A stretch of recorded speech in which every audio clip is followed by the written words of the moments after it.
Well, that's a disaster. Hello, everybody, and welcome to the Writing Community Chat Show. My name is Chris, and it's fantastic to see you all here and have you all in the chat. Very excited about this show tonight, and for good reason as well. We have a guest on that has appeared here before, way back in season 1, and in fact, not appeared here, appeared when it was just the audio-based version of this show. So it is fantastic to see you all there, and of course to get this guest back on and see exactly kind of what's been going on in their lives for the past 2 years, and whether they've grown as an author and their business and all these sorts of things, and to see where that's gone. So it's going to be very interesting, and I appreciate all the people in the chat already. So hello to you, Linda. I can see Anya, Brandon, Julie, a load of people there as well. Derek and Claudia, thank you for tuning in. It's a real pleasure to have you here. And of course, Steve is one of the members of the writing community. So feel free to send in some stories if you want to, or some questions and some comments perhaps about Steve or for Steve and myself. And who knows, we can pull those up on screen if, of course, they are able to be done on screen. So keep it clean. Guys, thank you for tuning in. And there's a bit of news going on this week in the WCCS, because you may have seen, I'm going to expand on this in the Patreon world, but I actually submitted a business plan, a business proposal for this show to Business Wales this week. And that is very exciting. And I'm not going to enclose the details about this at the moment. The ones in the Patreon will find out this week what that is about. But if this comes to fruition, this plan actually becomes reality, then wow, it's a big aim. It's a big task for this business plan to be developed. So, but if it actually became real, if that actually got the chance, it would be incredible. So please look out for that. And any support with things like that is certainly worth the encouragement, and it'll have its ups and downs, of course, but let's see where that goes. Very exciting times, by the way. Okay, so I won't ramble too long before we get tonight's guest on, but I just wanted to say Steve's first episode was episode 9 of season 1. And of course, we had Halo in the chat, and we talked about Halo the other week being episode 1 way back. Steve was episode 9, so very early on there. One of the OGs of the community supporting groups there, and it will be interesting to see how he's done. Last week we had a author discussion panel show on with some fantastic authors and readers, which was a bit of a different kind of mix there, because we had authors, we had readers, we had book talkers, we had Instagrammers and YouTubers come on to discuss great things about writing and books. And of course, we learned very valuable information about how successful it could be to have your book kind of talked about and discussed as from a book talker, and how that could increase sales massively. So if you haven't checked that out, go and have a look at that, because I think there's definitely an angle there for all of us indie authors to be trying to get our books talked about by these people that do this on TikTok, because their followings are just enormous. And in terms of a business or sales perspective, it could really jump you up there, and you can have a bit of a cult reaction to your books if it's picked up by the right people. So TikTok is a very valuable resource if you haven't checked that out as well. And I've got a bit of a fact for you before we bring on tonight's guest, if I can find this. Let's have a look. The largest book ever published. If you know about this, put it in the chat. I'd be interested to know if you've heard about this. It's called The Little Prince, and it's almost 7 feet high, which is much bigger than me, and 10 feet wide. And the record is held by an edition of The Little Prince, which is by a Brazilian publishing company, which was presented at a book fair in Rio de Janeiro in September 2007, which is incredible. And apparently it's not quite 7 feet, but it measures 2 meters across, which is 6 foot 6 high, and 3.08 meters, which is 10.1 foot wide. And it contains 128 pages. So that is an enormous book. And of course, I'm not entirely sure what they did with that afterwards, but there you go. Thanks for your comments on the guys. Linda says, love the YouTuber malfunction video, Chris. Oh my goodness. The amount of times that was just a very snippet of, and the swear words removed from that video. Yeah, seriously, that was very interesting. Halo says, I like big books and I cannot lie. Indeed.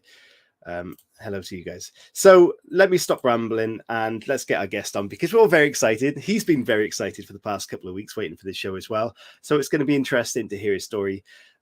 Guys, you are watching the Writing Community Chat Show, and my name is Chris. Please hit the like button. Please hit subscribe, and let's get the show going.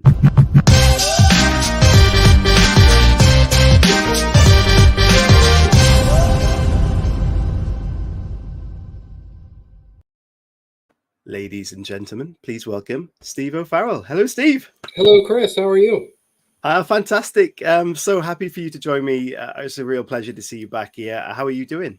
I am doing well, and it is a great pleasure of mine to be back here. It seems like it's been years since we've been able to hang out and talk books for a while, or we've had a pandemic and some other things go down in the interim. So I'm excited to be back on. I have to say, I still wear my T-shirt. No. With pride. I still have the original WCCS T-shirt.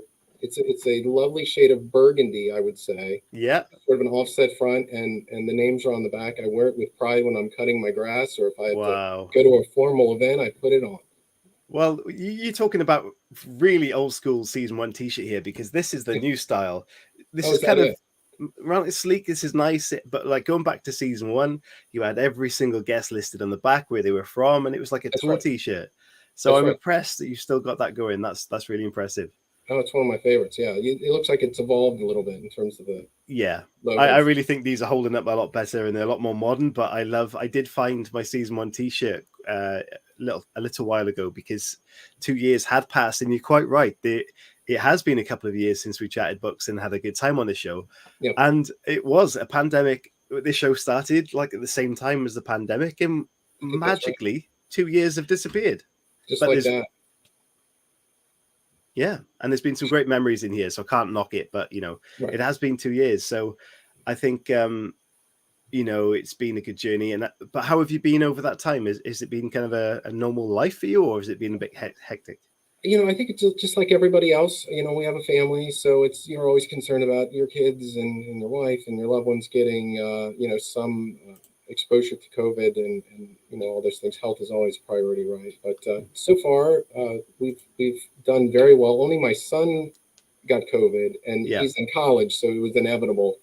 And he just basically had a cold for a weekend and was out.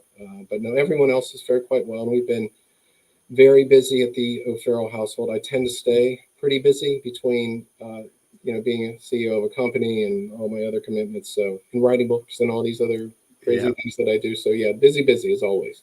I mean, are you suggesting people in college are much more likely to catch it for some reason? Well, they're all around each other, and he's actually at a conservatory, so they sing. Okay. And the worst thing you can do really is, be in the same room and sing together. Somebody's going to get it. It's definitely. But he's out now, and all is good. So we're looking forward to better weather here. It's chilly here in Western Maryland today, but looking forward to summer and moving on. I mean, Halo says, and throwing trees. Yes, I think that's going to become a Christmas tradition now, the tossing of the tree. I wanted to set it on fire, but my wife thought it would be a bad example, so we did not this year. Maybe next year. Brilliant. Okay, Steve, before we go into like all these brilliant stories about life, which I want to obviously touch on, but there are, as rightly mentioned in the chat group today, I kind of wanted to do a different spin on this show, because we've had a bit of your backstory before, but someone quite rightly said, look, there's quite a lot of new fans on this show, so let's do it. Let's go back and find out, where Steve O'Farrell's journey began, and we'll look at, talk about how you're mentioned being a CEO and how you fit all these things together, and you write and how you find time for that. So let's play a little video, and we'll get into all of that good stuff right after this.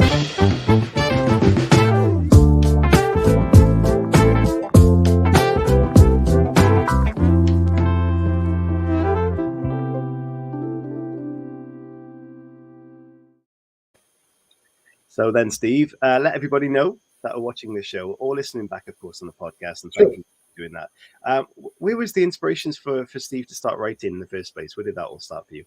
Well, I think it started when I was a kid. I liked reading to some extent. I like comic books. I like anything that was sort of easily consumed. I did like reading to some extent, and then got to be a better reader as a couple of books sort of inspired me along the way. And I was always interested in music and arts and things like that, drawing and, you know, all those things. And Mm. I started to see writing as an art form somewhere in my teens going into 20s or something like that. So I was always sort of interested in that and finding really good narratives. And then once the boys came along, you know, you start to read to them and, you know, all this, you start to do all these or read all these stories to them. And it sort of evolved to the point where I thought, you know, I think I would like to try it. I didn't necessarily felt that I had necessarily some inherent skill to, you know, to write, but I thought, you know, it was something I really wanted to try and really wanted to do. And somewhere once, I guess our oldest son, Pat, started to get into his middle grade years where he was reading middle grade, like Harry Potter and series of unfortunate events and some of those things, you know, their series were sort of inspiring to me. Mm. I thought, you know, I'd like to maybe give that a try sometime. And in my early 40s, I actually sort of blocked a few things out and they were awful. I mean, they were really cliche and just awful. And I had always heard, I remember reading a book by, I think it was Stephen King about how he writes. And the idea was basically polish an idea the best you can and then take the next year of your life turning it into a first draft or, you know, an arc or something like that. And I could never come up with anything that I wouldn't invest the time in. Mm. It just seemed, you know, the ideas seemed kind of flimsy or they didn't seem to have the legs that, you know, these great stories that we were reading had. And then, you know, I kept thinking about different ideas, some adult fiction, you know, some things to do with some historical fiction. There's some things around where we live in Maryland. And at some point I thought, well, I got to get started. And, you know, being frustrated, not having the original idea, when we were on a vacation, the idea just sort of evolved from a dinner and my niece asking for a spy name. And she lived in Paris and we were off from there. Which is fantastic, that part of the story. I remember from before, now you mentioned it, and it really is inspiring to see that's where it came from. Rewinding it a little bit there, when you're talking about how you kind of saw writing as becoming an art form. Yep. As your reading evolved. I'm really interested by that and in kind of what you meant by that. And was it kind of looking at the direction of how certain people wrote and it being kind of different to how you kind of saw yourself writing? Is that kind of what happened? A little bit. I was in a school this week talking about literacy and writing, and I used this story some where, as a writer, my mother was a teacher, so she was always giving books to my brother and I to read, and so there was always plenty to read in the O'Farrell household. No lack of that. But what happened, or the story that I convey, was, you know, reading things is fine, but you have to be sort of emotionally stirred somehow. And Lord of the Flies was the first book for me of that. I remember reading it it was either fifth or sixth grade. And I remember for the first time being actually scared by something I was reading. And I had to like shut it, put it down, you know, because it gets, you know, pretty salty in part of that book. And then later, that was the first book that ever sort of stirred like a raw emotion in me. I thought, well, that's kind of neat that a book, you know, I was used to watching Star Wars and things like that where you get an emotion, but that was the first book that really pulled out a raw one. Yeah. But when I was in freshman in high school, I read Catcher in the Rye. And I remember the story itself, if you read like the summary of it, it's not that exciting. But if you read it, and the teacher was really good. I remember her, she liked classic literature. And I remember reading the story, which seemed kind of dry to some extent, but I sort of got the layering of it and sort of the teen angst and the coming of age. And there was something about that book that was the first one that showed the artful skill of writing and how nuanced and how these little devices can be put in the book that really make it feel crafted. And I remember, for whatever reason, I've probably read that book 8 times now in my life, and for some reason that book, that story, that crafting just connected with me. That it's an art form. It's, you know, you can look at a painting and you can say, oh, that's, you know, it's beautiful, the use of color and all that, but that was the first book that really resonated as an art form to me. It's interesting to think that you mentioned reading that so many times as well. Have you read it since you became an author yourself? Yes. I read it. Actually, one of the things that sort of spurred me to write, I remember reading in a magazine, there was something called the 20 book challenge, and it was ranking of the 20 best American novels and how you would track to read them within a 1 year time.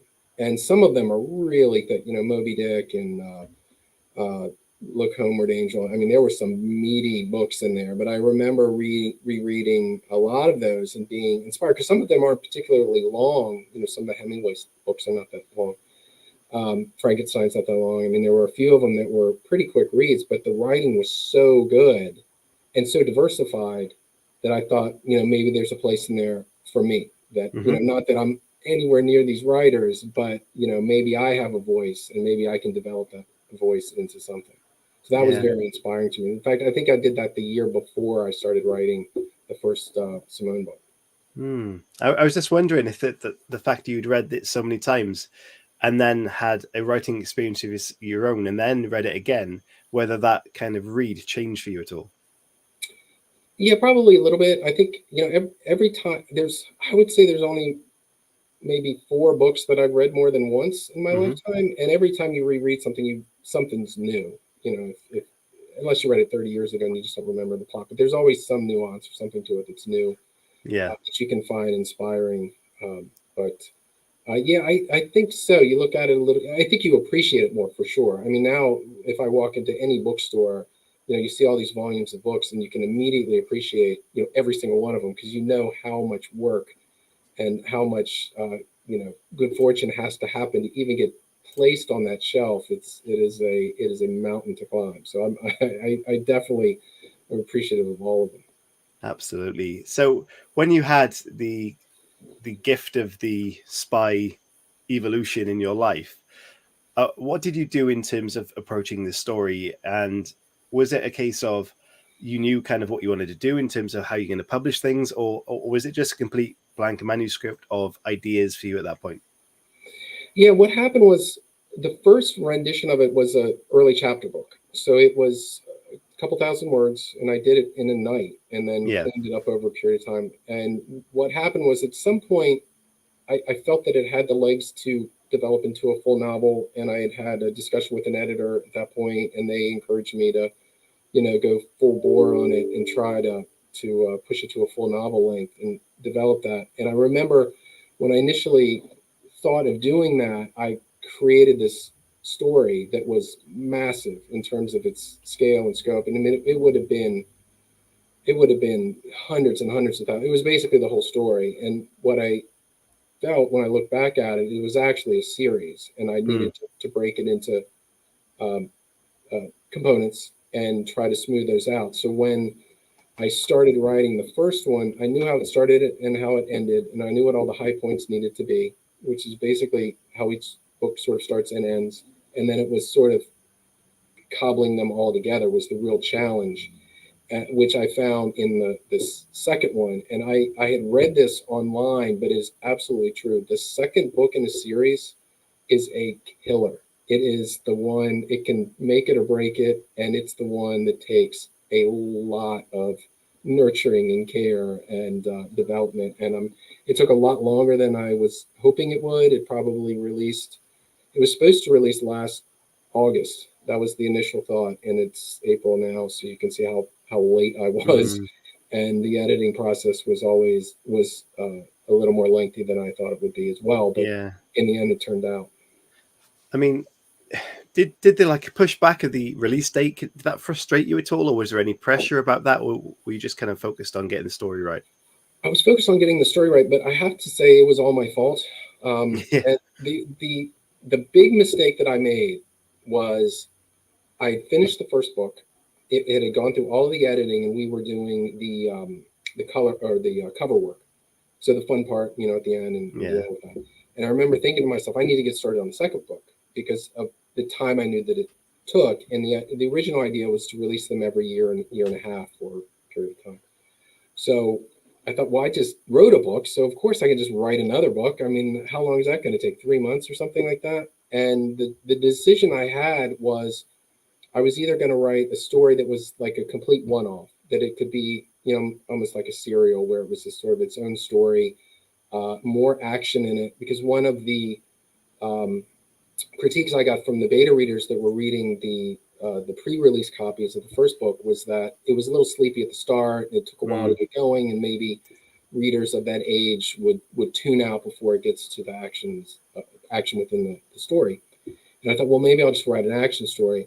Or the other option was to go right into the bigger arc with the Red Fox and all that stuff and jump basically right into it. And I made the decision to do the one-off, which was a complete disaster. And I worked on it for 6 months. And I had it probably 3/4 of the way done.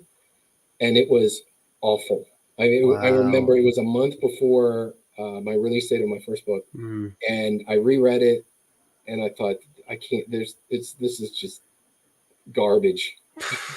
I mean, there are so many people that will do this, not with just their first book or at any stage. Yeah. They will write something that they initially believe in. And I've done this myself. And then you get to a point where you just look at it and think, it just doesn't work. That's right. But I mean, what advice would you give someone that maybe going through that process now? Believe me, it was hard to make the choice to delete it all. And I knew if I tried to cobble and keep trying to massage it here and there, it was just, it was awful. And the only thing that I kept from it were a couple of character names. I mean, that was it. It was terrible, and it just wasn't going anywhere. And it seemed to put my arms around it to come to any conclusion would have taken more description, and it was just off the rails in terms of where it was going. Yeah, I thought, this is not going to work. Deleted it. Didn't do anything writing oriented. The first book release, I was doing stuff for that, and then a few weeks after that, I said, "Well, I got to write this book," and it had been promised that August, so it took a year to rewrite it, and did COVID hit somewhere in the middle? Yeah, COVID hit in the middle, and it was just whatever. So I had to go to a very traditional style of writing, and at that point, do a really strong summary, really strong outline. Beta readers. I think we had 6 beta readers on the 3rd draft, and then after that, off to my publisher for those two editors, and then over a year later, here we are. What everyone's trying to say here, guys, is that writing the process is a big, long journey that you do not take lightly. There's a few questions I'm torn between here because there's a couple of good ones. We'll start with this one because I want to get these in and talk about your book, but I don't want to drag this out too much, but there's some good ones. Linda says, there's a strange black hole that sweeps you up between the first and second book, which is something you just touched on. I mean, why is it such a difficult process to link book 1 and 2 and that space in between? Why do you think that is? Well, it really was unveiled to me at some point. I remember reading about when the first 6 months were a wipeout. So when I really got in earnest into the second book, there were a couple of things that you have to be mindful of. Typically, in most of these stories that are based on that hero's journey type adventure, her life and the life of the protagonist has to expand dramatically, right? So if you look at the first book, she's only in Paris. There are not as many critical characters to the story. But really, in the second book, you have to expand her world or your protagonist's world, which world building is not my favorite thing to do, but you have to do it. And when you do that, what happens is you add all these characters in to build the fabric of the world and push the narrative. And there's this tug of all these things. And what happens is you really have to give a better definition of your protagonist's morals, their goals in life, who they are, what makes them tick. And then for middle grade, you have to introduce that with then all this turbulence and messiness in their lives. And, when you're 12, 13 years old, things get messy. And that was something to interject into this. But the most difficult thing to do, I remember talking to my editor about this, is you have to conclude it so that the protagonists win. They score the touchdown, but they don't really spike the ball, right? Yeah. So there has to be this, bigger specter out there. There has to be this, in mind that overarching story of the fox and all this other stuff that's about to happen. All this build up to that has to be there. And there has to be that balance because it can't be as high a stakes as what's coming, but still it's got to be high enough stakes that the reader's interested to it. and they get a much better sense of who your protagonist is. So it is really, really hard to do. The goal is to write Empire Strikes Back, right? I mean, at Yeah. my age, everybody, New Hope first, but then everybody wants to write Empire Strikes Back. I mean, that's the home run there. Love that. Definitely. You kind of touched on what the other one I was going to say, and that was about kind of over the time you've been writing, has there been kind of any influencing factors or say criticisms that help change or develop your process? But you kind of mentioned that already. So I want to look at very quickly that your first release was back in 2019, and I'm assuming that was before COVID actually hit. Yes. And then second book just released in April this year, Yep. which is kind of still lingering in the world of COVID. So has it been a big difference for you in terms of release? But importantly, how has your writing kind of changed, or has it changed in that time between books? Yeah, I would say in terms of the timing, I don't really know yet because it's only been out for a week or so, and I'll be doing school visits. That's one of the nice things about being a middle grade writer is you have that audience of schools to go to, and teachers are always looking for authors to come in and do that kind of fun stuff, try to inspire kids. So in terms of the timing, there are a lot less book signing opportunities, I would say, for that out there. And that's really just to sort of grow, in my mind, that's really to grow sort of your local footprint. I mean, you can post stuff online. It's kind of neat to go and do those things, but it's not terribly different except for, the lack of that, of some places holding book signing, at least where we are in the country. A lot of them are not doing that anymore, but I do some online stuff. I do some online connections with some classrooms. I've done them all over the world, which is really cool. So, I think we're probably going to get back to normal here pretty soon. At least I'm hopeful that we are. And then we'll be pretty aggressive over the summer with more signings and more interest. We're trying to get something together in Richmond and some other things going. So I like the idea of aggressive signings. I had a different image in my head there. you got to hustle, right? Yeah, definitely. I mean, that is a really nice thing that, I hadn't thought of as an author that doesn't write children's books. But the fact that you're quite right. I was actually asked to go into a school a while back to talk about being a male author because they do look for that kind of role model. Right. But writing children's books gives you that avenue and a whole new market of sales. And that's a fantastic way to market if you write children's books. Yeah, that's right. That's right. But in terms of my writing overall, I would say I take it a lot more seriously because I don't write full time, so I can't really just put words down on the page, spitball it, and I have to be a lot more thoughtful in the way I'm doing because I know that I'm going to have to go through a series of drafts before I even give it to my beta readers.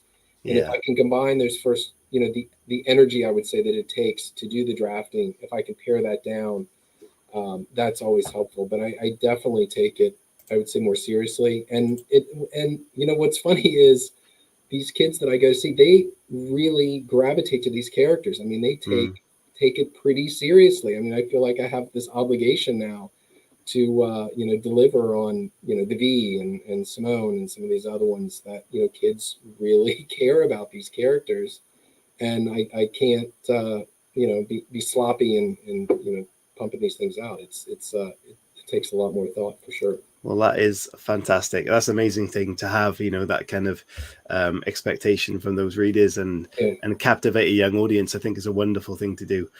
Let's jump into part 2 of the show and let's learn about Red Wolves of London because that's what we're here for. That's what we're here for.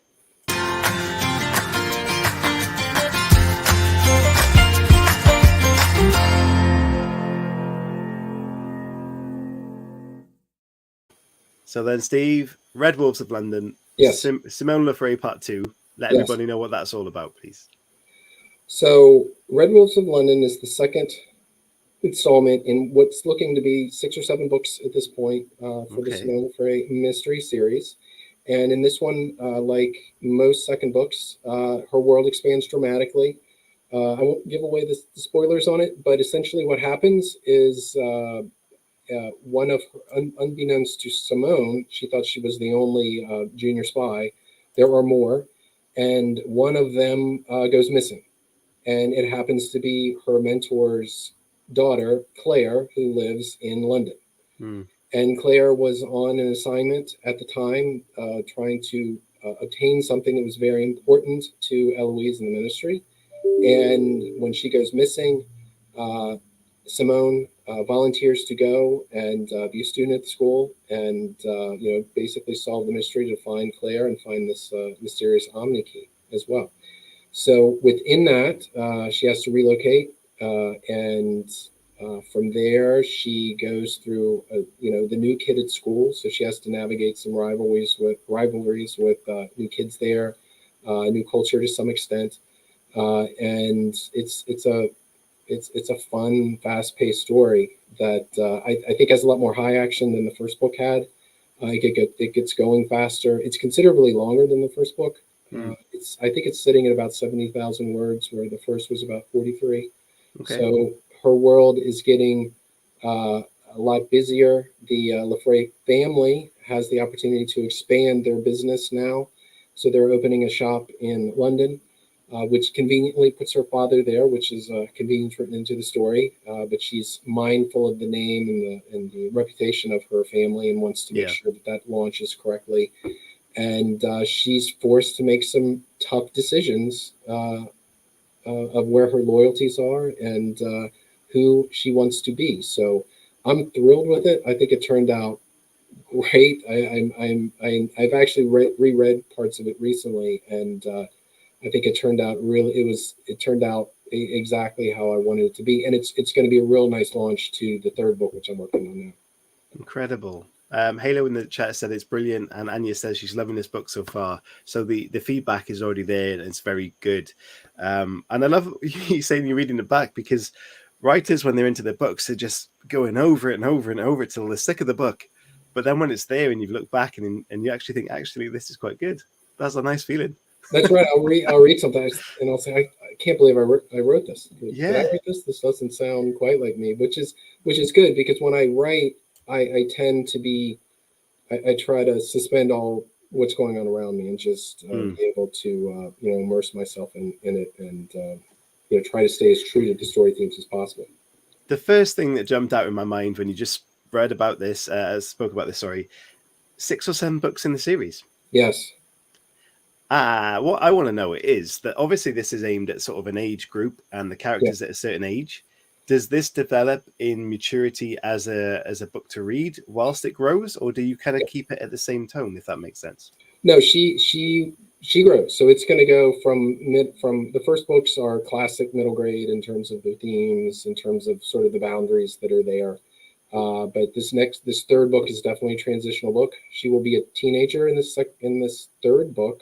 And we'll go from there. So right now it's designed to end where she would be 20, I think, right now, 2021.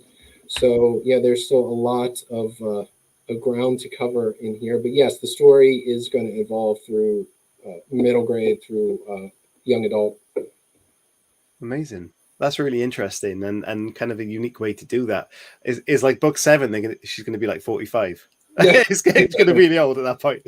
Not to that point, but maybe 20s, early 20s if it all comes together. Because there's still a few things that I have to balance out on it. But yeah, she will definitely grow with the series of it. It's not going to be like Scooby-Doo or something where they're always the same age going on the. Well, Anya says very excited to see how Simone grows up, which is a really cool thing to see that people are invested in the character.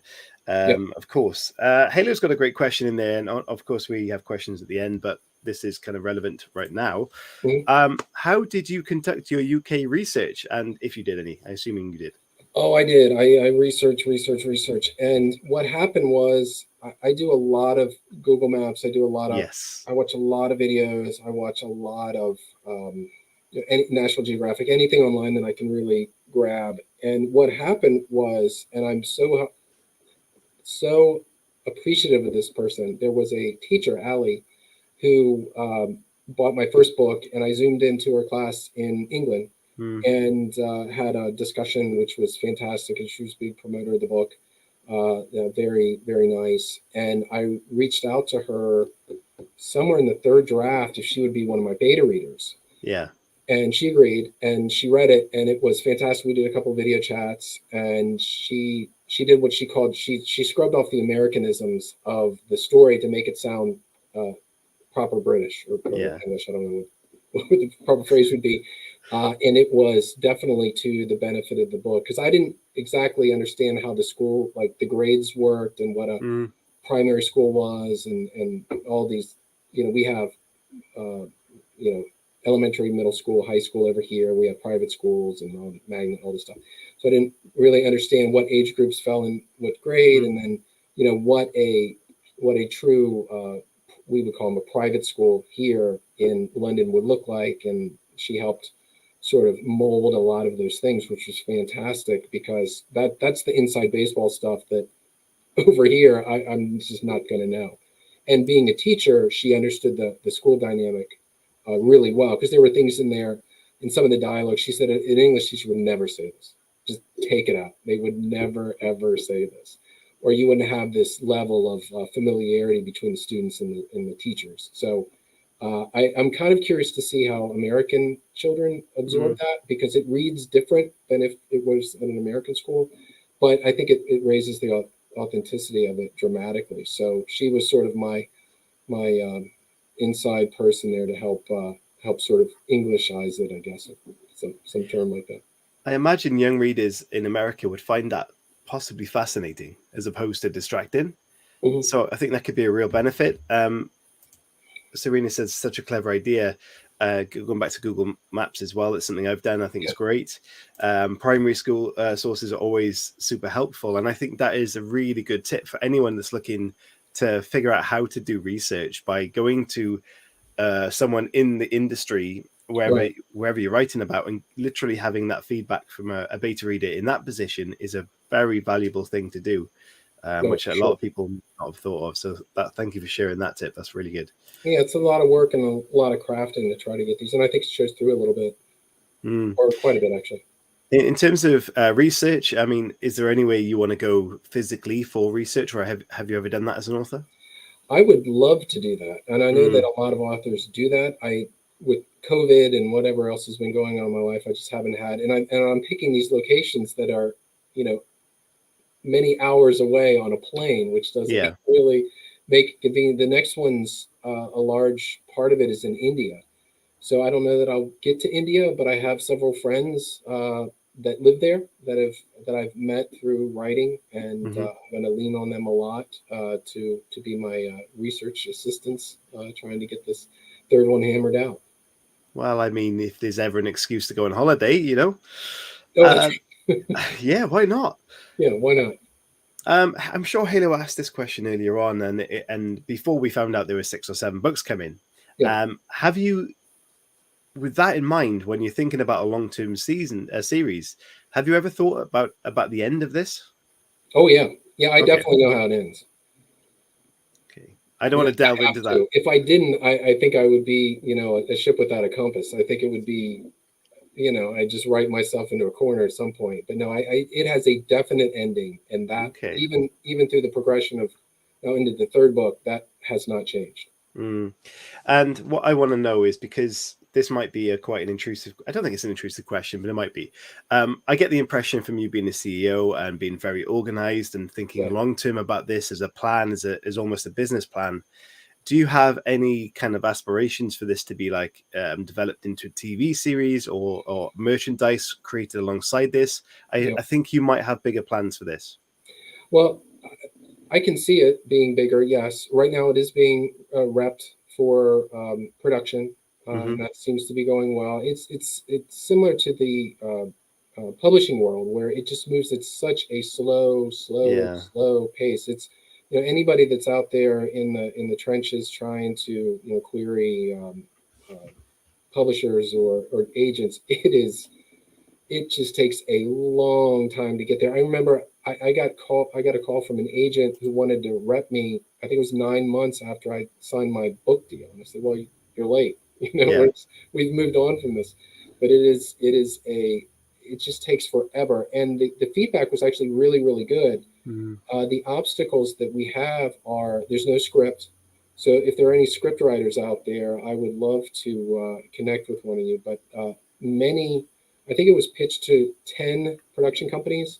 Okay. They all provided feedback. They liked it initially. Part of the issue beyond not having a script is that it's hard to have a series with one book, right? So they're interested in a series, and a single book is not a series. So Yeah, now of that the course. second one's out, we're going to fold that into the package as well. But it was interesting, some of the feedback. Like some of them saw it as something that would be broken down into a series, where you'd have these 30-minute, if you can imagine the first book, almost one chapter per 30 minutes or something like that. Okay.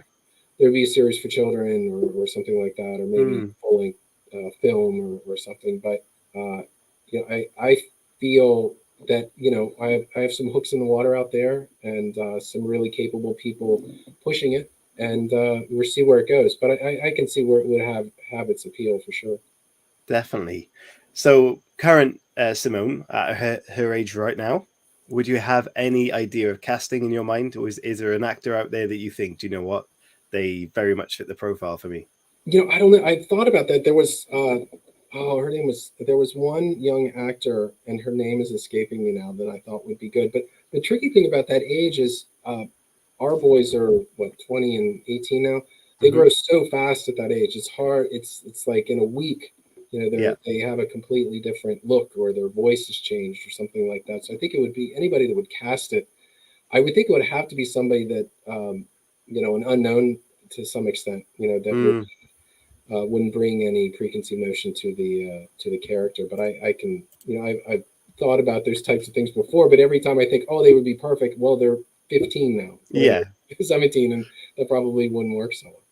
Well, you don't realize a lot of the time, but when you watch a TV show, the people that you see and the young actors as well, you kind of compare them to the end of the season or the show that you watch and go back to the start.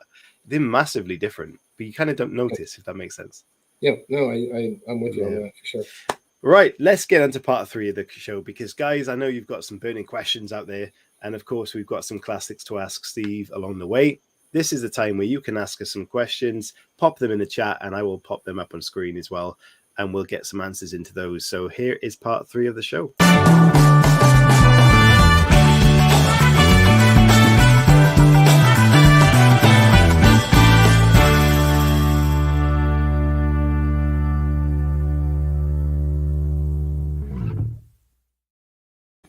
So then, Steve, community question time. Sure. I hope you're prepared for some of these. I'm ready. You ready for this? Yes, of course. You may have to. I see some of the people on the list, so you may have to censor a little bit. We'll see how it goes. It could get a little salty, but well, with our audience, maybe not. We'll see.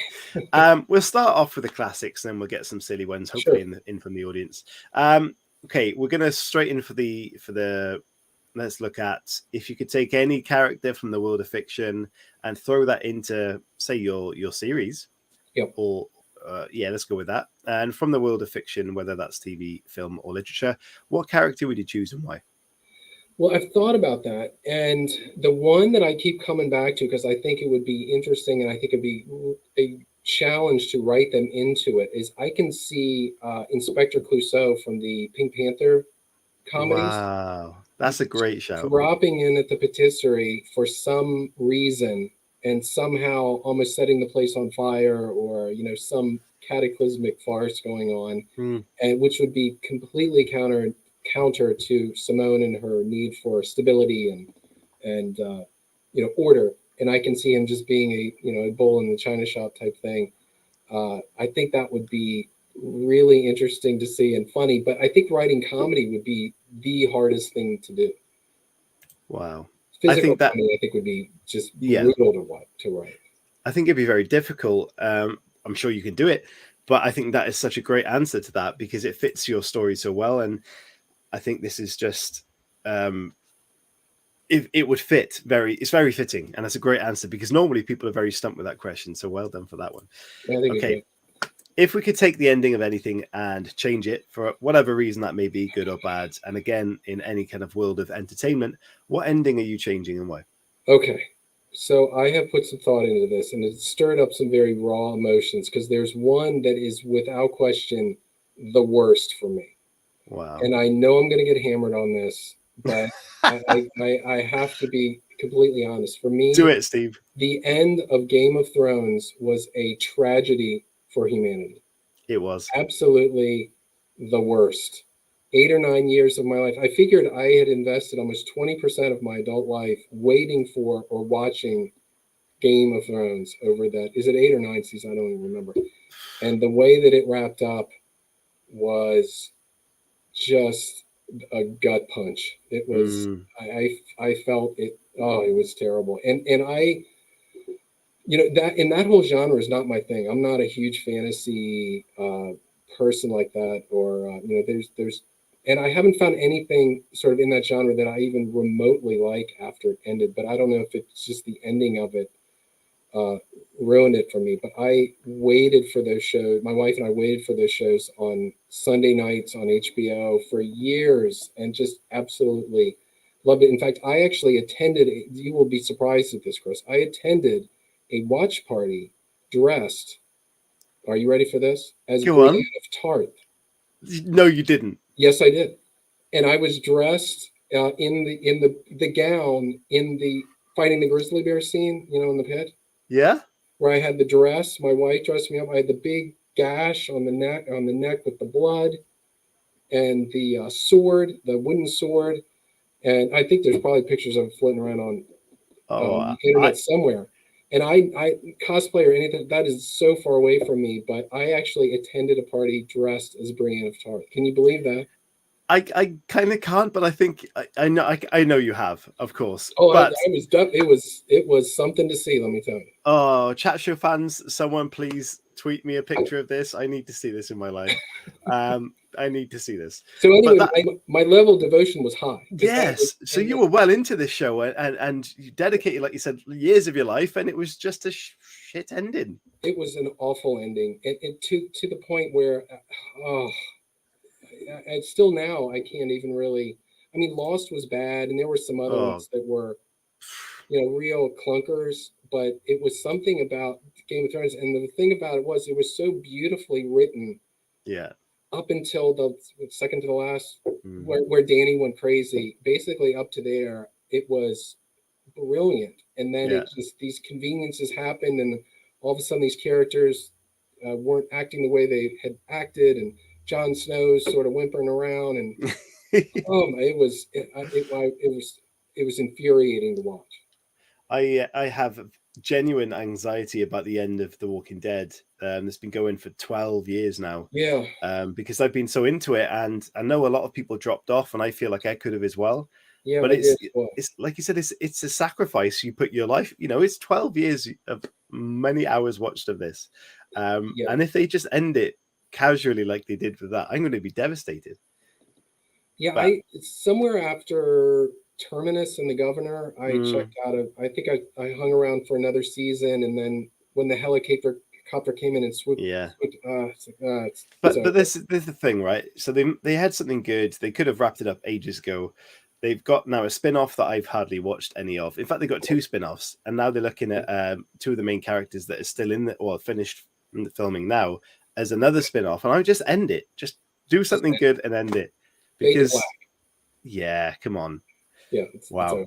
But I guess we could talk about that all day long. Yeah, but let's have some. The Game of Thrones. I'm getting like physically upset talking about it. So I'm over.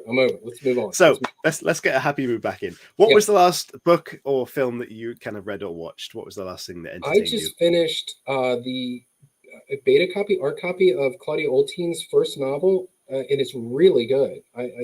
I sent some thoughts back to it. It was good. I just read Mario's book, which is brilliant. I mean, the family story is great. And I tend to read middle grade stuff when I'm writing. That's one of the things I like to do is read in genre when I'm writing. And I read a couple of middle grades over the last month, I guess, which were good. So yeah, pretty active reading. Claudia's book was really, really good. I don't know when. I'm not going to give you any spoilers or anything on it because she may change the title or something, but she should. It was really, really good. The last movie I saw, the new Batman movie. Okay. Which I liked. A little long, but I liked it. I kind of like shifting up those classic characters and re-looking at the origin stories and things like that. So it was good. Yeah, it was good. I think that was a good call. making Batman dark. I mean, it should have been happening a long time ago. Okay, let's have maybe one more from me, and then we've got a couple there. Yeah, I want to know because I know you're a singer, and we've seen you singing on TikTok, Twitter, at some stage. What would you be singing? What would you be singing at karaoke? Well, I think what you saw was actually my son, and I was lip syncing. Were you really? Yeah, that's my son. Oh, I thought that was you. No, that is not. You do not want to hear me sing. No, I am not a singer. It's no, that's my son Pat. He's the Okay. singer in the crowd. But go to karaoke. I think I've done Love Shack before, and I think I've Nice. done the Fred Schneider's pretty easy to do. That's a good Connection. one to have. Anything 80s. I mean, I'm up for whatever. I'll get up and embarrass myself. I don't particularly care. Good stuff. Okay, let's have a little look what we have sent in. We've got one from Halo. Thank you for your question. What was the hardest chapter for you to write? What was the hardest chapter? That's good. For me, I could say the easiest for me is always the prologue, and this is the last prologue. But I really like writing the prologues. For me, the hardest one to write is usually the falling action, because you have to tie up so many things, but you can't. You have to be sort of delicate on how you do that, where you don't feel like it's like answer, the end. It has to sort of unravel at a pace that's digestible. Because I like falling actions, but I find them hard to write because you want to give everything its due to wrap things up. And it's usually lower action, right? And it's, in this one, Simone's back in Paris, sort of contemplating all of the things that she's done. And it's, it's a little more introspective. And I find the action ones easier to write, when they're running around London and things like that. I find those easier to write than the low action, the final chapter. No, that's a good question. Yeah, thanks. Actually, Halo's got another one, so we may as well use that in a row. She's got two questions, being spoiled by Halo. Do you put any of your personality into Simone or someone else's? And I like that question. Yes, I do. I think Simone is an amalgam of a bunch of people, but I always have to go back when she makes decisions or acts some way. It also has to be how I would do it. Yeah.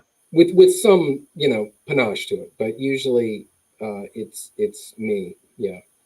Right. It's me. It's just old me. It's good. Someone else. Good. Yeah. I channel my wife into a lot of those things. Our son Mike is in some of those things. Yeah, she's sort of an amalgam of a lot in the O'Farrell family. Fantastic. Yeah. And a question in here from Linda. Thank you, Linda. Do you have a secondary character that you'd be interested in writing another series about? So in the second book, there's a new character introduced called Harper Faust, and she is also a spy, very different from Simone.